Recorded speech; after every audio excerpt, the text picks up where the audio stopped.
Kailash Chandra's Volume 2, Transcription number 38, Part 2, 5, 4, 3, 2, 1. Start. So far as matters relating to trustees to whom the property has been entrusted, or in case of disability as minors or insane persons and similar cases are concerned. Of course, we will have to take all necessary precautions, and if necessary, we can extend the time so that these persons who are suffering under any disability should not, in the long run, suffer on account of the provisions of the Limitation Act. That is one of the fundamental things which I hope the select committee will bear in mind.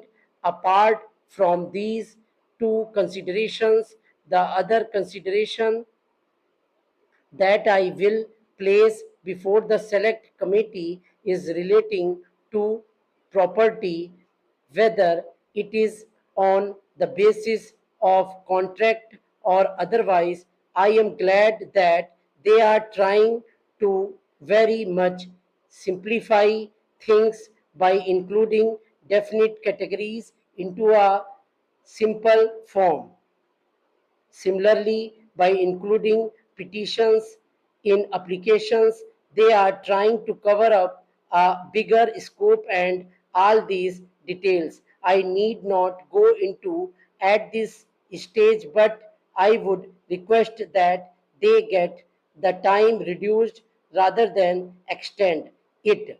For instance, in money matters, instead of 3 years, I would be happy if it is a case of 1 year. In matters of land, of course, those days when there were big jamidars, big talukadars, or jagirdars were different. Now the whole trend has changed.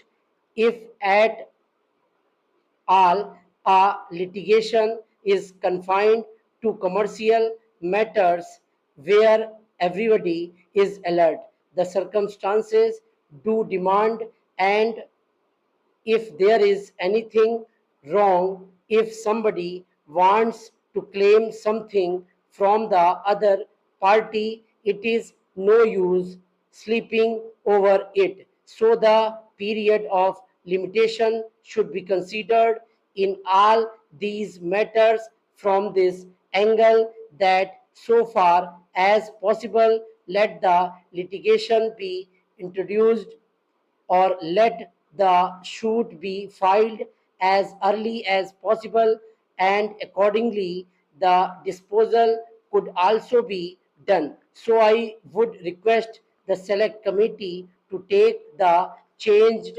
circumstances of the country into consideration and come to the conclusion to simplify matters, and let us reduce it so that the limitation as far as possible may be reduced.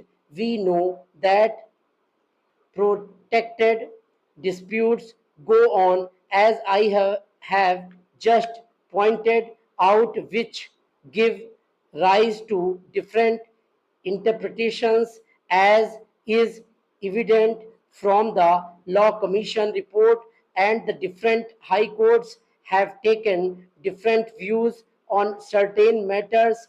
That creates confusion, that creates difficulties, unless either in the old decisions there is a clear decision of the Privy Council, or at present there is a clear decision of the Supreme Court, difficulties would arise. So I would suggest that all these cases should be taken into consideration.